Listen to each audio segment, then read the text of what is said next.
Hello, my name is Chris Mann, and in this video, I'll be showing you how to accurately summarize Carl Benjamin's views, as expressed in his recent video titled, What Do Feminists Actually Want?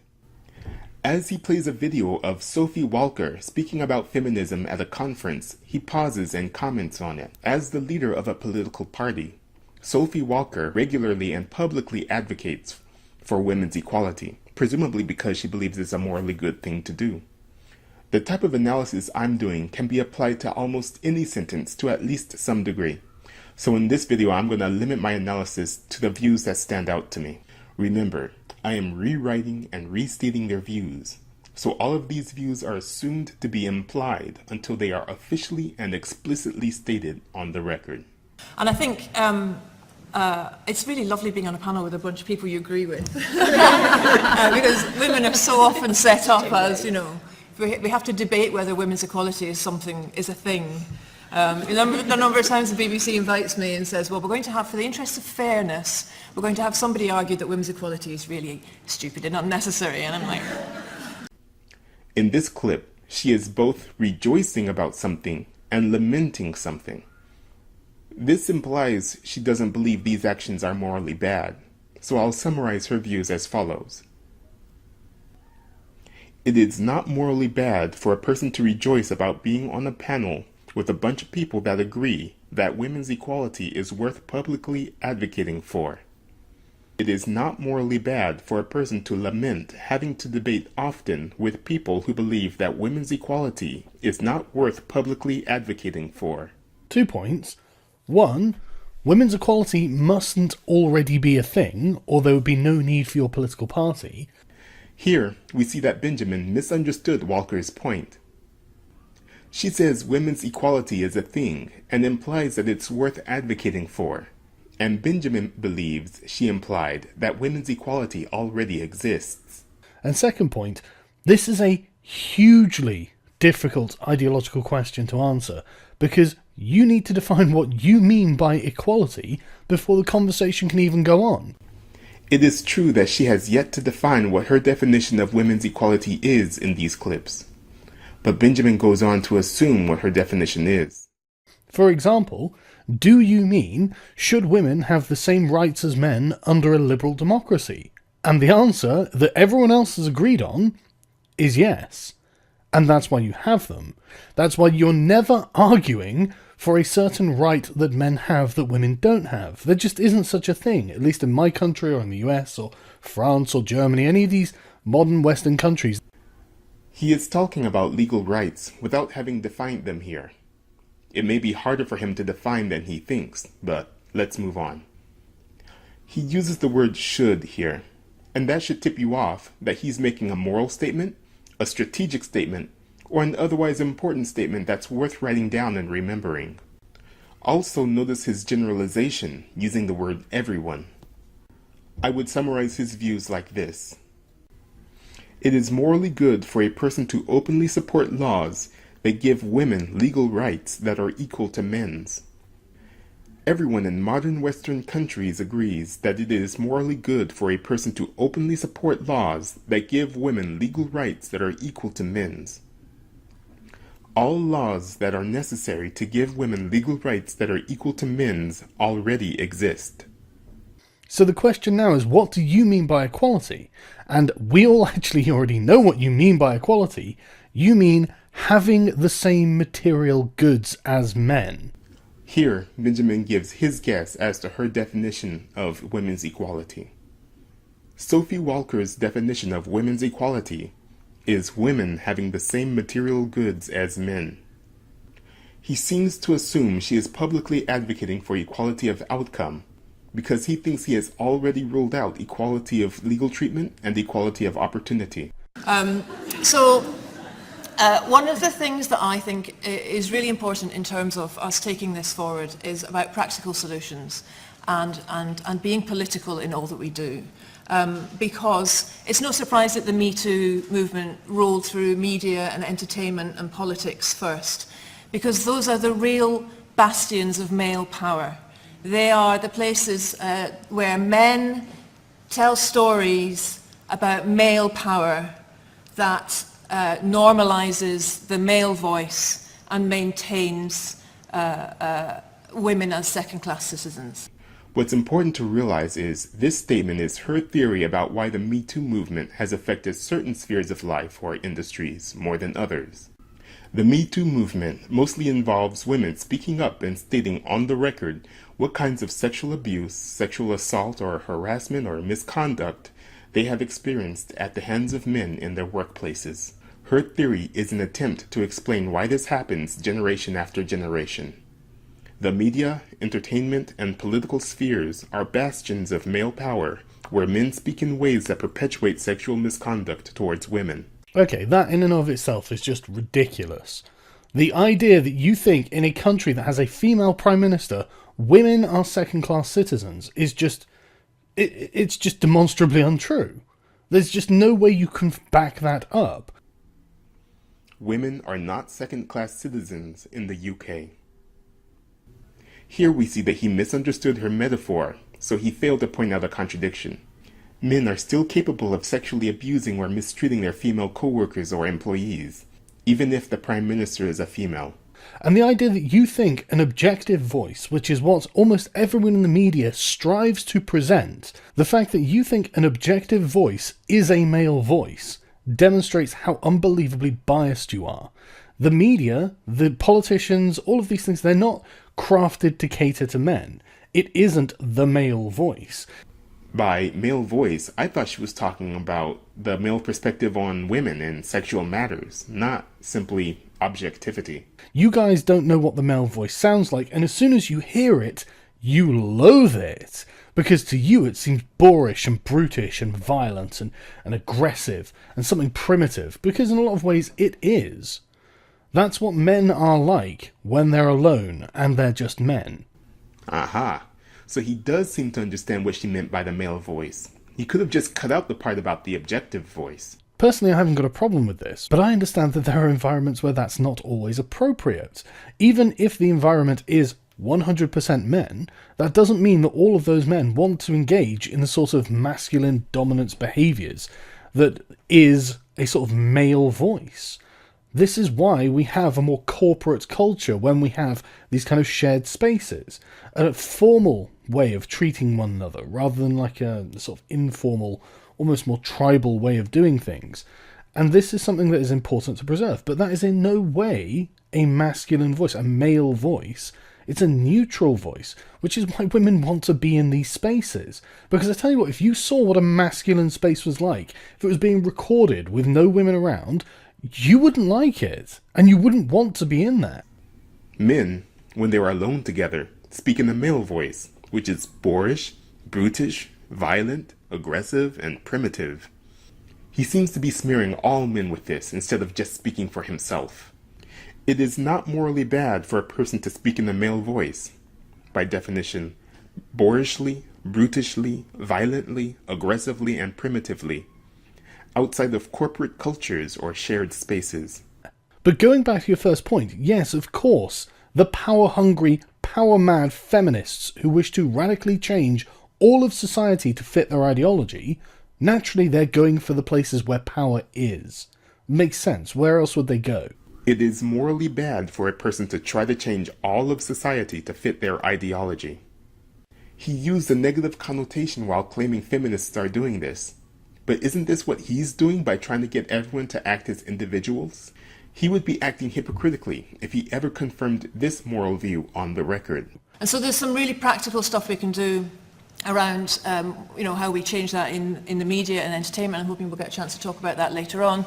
But for me, it's about politics, obviously, because I think we have to look at politics differently. We have to understand that feminism is a political ideology in and of itself. It is not a nice to have. It's not the thing you do afterwards. This implies that it is morally good for a person to prioritize feminism over other things. Well, that's a great point. And it's one I've been making for many years, and I wish people would pay more attention to.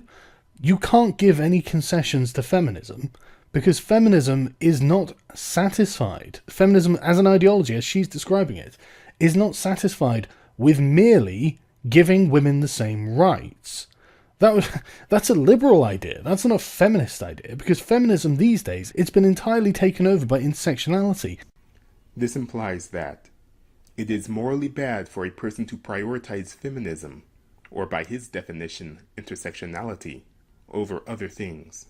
And the feminists who we think of, say, 30 years ago, like Germaine Greer or Julie Bindel, are now considered to be TERFs, trans-exclusionary radical feminists, because they will not allow men to become women, because they see that as naturally encroaching on their special privileges. When they say feminism, they mean intersectionality. They do not mean feminism as it has been known in past generations, and it is important to know that, and it is also important to give them absolutely no ground, because everything you concede won't stop them. That's just one more step that emboldens them. They say, oh, you've agreed to this? Right, well, you'll have to agree to that, and we're going to keep pressuring you until you do. And then the next step, and then the next step.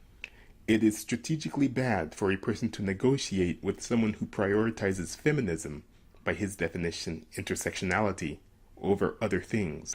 Too often we get stuck between these sort of opposing views that you can either, women's equality will happen when individual women just get better at being women. She implies that it is illogical for a person to believe that women's equality will happen when individual women get better at acting like women. Actually, it's when they get better at being men, because your problem at the moment is that men are out competing you and you don't like it. He implies that it is logical for a person to believe that women's equality will happen when women get better at acting like men, or by his definition, competing with men. You didn't want equality of opportunity, ever, because there's no way women are ever going to outcompete men in that regard. You're just not going to put in the long hours. You're just not going to be doing the right subjects, because they just don't interest women in general. He makes a couple of assumptions here. Sophie Walker does not want equality of opportunity. And given equality of opportunity, women will not put in the long hours in the right subjects and outcompete men. One of the problems with this second statement is that it's a promise about what other people will or will not do in the future. So it potentially gives him an incentive to fulfill this prophecy, or make sure that it comes true. Which is something, it's the sort of, it's the classic white man meritocracy. I just want the right person for the job. Go on, why don't you project your own bigotry onto this? Which basically means I want someone who looks and sounds just like me. This implies that a white man who claims, I just want the right person for the job, means, I want someone who looks and sounds just like me. No, that's exactly not what it means. It means someone who is competent and capable. This implies that the white man who claims, I just want the right person for the job, means, I want someone who is competent and capable.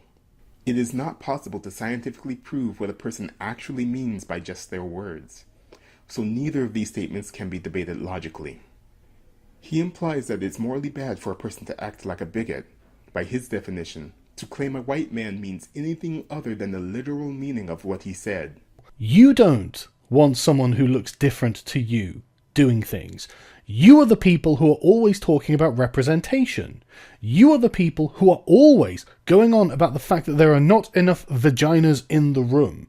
You need more vaginas in the room. And suddenly you've got a room full of vaginas and you're like, wow, it's really nice to be in a room full of vaginas. That was what you literally said beginning this. This implies that he believes that Sophie Walker rejoiced about being in a room full of women. This is not true. She rejoiced about being on a panel with a bunch of people that agree that women's equality is worth publicly advocating for.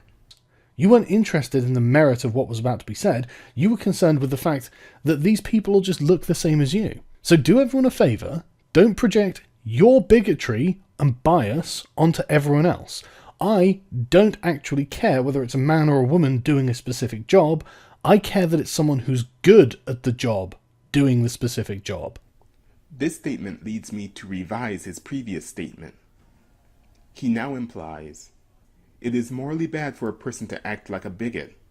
By his definition, either to claim that a white man means anything other than the literal meaning of what he said, or to act concerned about the demographics of the people doing a specific job. And women have been fed this story that if the barriers that you face are yours and yours alone. So if you didn't get that pay rise, it's because you didn't ask for it, right? And if you've got bad body image, you should just run a bit more.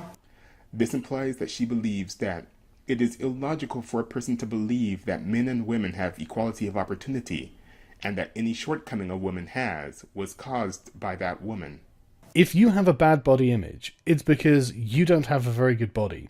And the reason you don't have a very good body is because you don't take care of it. I know this because I have bad body image. It's not a male or female thing.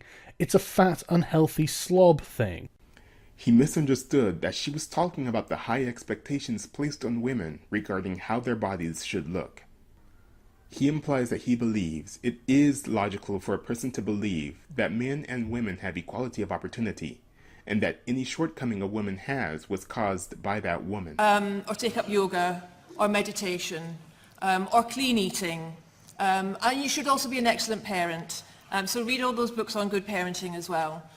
You should also be terribly sexy in all that you do, so make sure that you are getting that bit right as well. So we have this generation of women who are running and doing yoga and trying to figure out how to ask for a pay rise and be a perfect parent and bake, and they're knackered.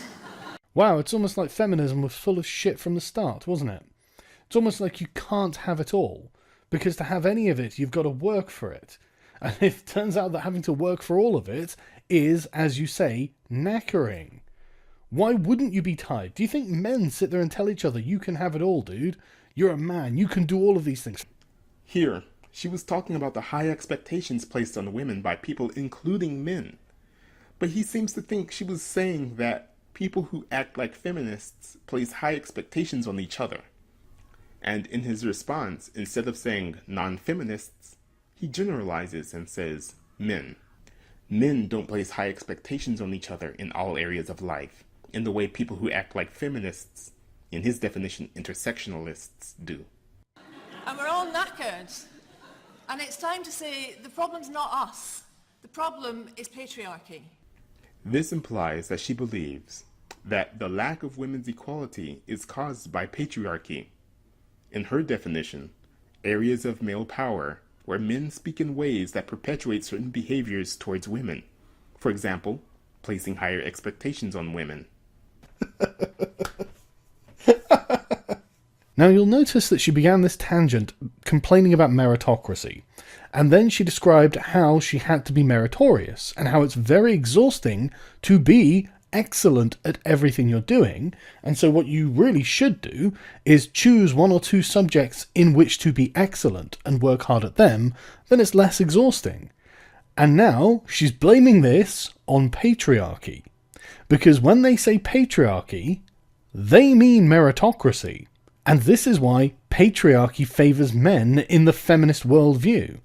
This implies that he believes Sophie Walker's complaint about the lack of women's equality, in his definition, women having the same material goods as men, and her complaint about patriarchy are really complaints about the currently existing meritocracy, in his definition, equality of opportunity. Men are good at working hard at things, and they are also quite sensible and don't tell one another that they can have it all. He makes a generalization here. Men are good at working hard at things. And the cross-party element of what we're doing, as Helen was saying with the suffragettes, is absolutely vital. Because the other thing we have to challenge is that politics is about throwing rocks at each other. You know, that we all get into our trenches and we all chuck stones and shout at each other. That's easy. That's so easy to do politics like that. The hardest job in politics is to get out of your trenches and walk into no man's land and say, where can you meet me on this? This implies that she believes that it is not morally bad for a person to negotiate with people on the other side of an issue. Okay, good call. I agree with you. We should have a dialogue. I notice you're on a panel exclusively made up of women who are also feminists, with not a single dissenting voice among you, which is why you're all nodding your head like sheep every time anyone says anything. But anyway, let's talk about the idea of having a dialogue. That's a really good suggestion. He agreed and therefore implied that it is not morally bad for a person to negotiate with people on the other side of an issue. He also implied that it is morally good for a person to debate on the issue of feminism, or, in his definition, intersectionalism. Now, you want to overthrow the patriarchy. That is translatable to the meritocracy, and you think that a meritocracy means we want straight white men. And you think that because straight white men work hard, you want to end meritocracy, give women additional bonuses that they get only for being women, and these will come at the expense of non-women. On this issue, I will not meet you at any point. It either is going to be all or nothing. I want it to be nothing, and you want it to be all. There is no compromise to be had with you on this point. What now? Here, he implied he will not negotiate on the issue of feminism or intersectionalism. This directly contradicts his previously implied view. He hasn't actually had a dialogue with anyone yet. But I think actually it masks, what it masks is, what is the one thing you want? Right? There's a silver bullet. If we can just figure out what the one thing is, we'll fix it. No, they're trying to establish exactly what it is your highest value. For you, it's equality. For me, it is liberty. These things are not compatible because people are different. In general, as individuals, however you want to slice it, all people are different. Here, he claims, equality of outcome is not compatible with equality of opportunity. That is not necessarily true. There is no one thing. It requires equality of our education. It requires equality of care. Oh my God, what does that even mean? Equality of our education. You know, half of my classes when I was at school were women. Well, girls, I guess, at the time. But what really annoys me about this is just a complete denial of reality. Girls are doing far better in schools than boys. To have equality of education would be to improve things for boys and not for girls at this point. Notice that he's complaining about this as if it would be morally bad to improve educational outcomes for boys. I'm going to finish in 1 minute, but the thing I would leave you with is look at how our institutions have responded to Me Too and to Time's Up. Sexual harassment in Westminster. Well, we just need better reporting systems.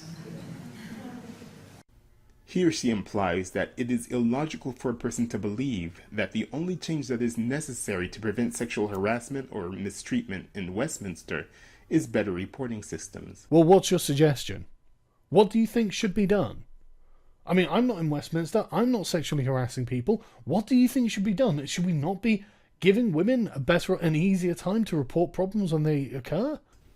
By saying this, it seems that he has forgotten that he believes that all of the laws that are necessary to give women legal rights that are equal to men's already exist. Here, he claims, he is not sexually harassing people. This is quite an interesting statement. In situations like this, I would ask the following questions. What is your definition of to sexually harass someone? Is it possible to scientifically prove that a person is sexually harassing someone? Is it morally bad for a person to sexually harass someone? Alright, that's it for this video. Stay tuned for the next in this series of accurately summarizing people's statements. My Patreon page can be found at patreon.com/chrismann. That's patreon.com/KRISMANN. Until next time.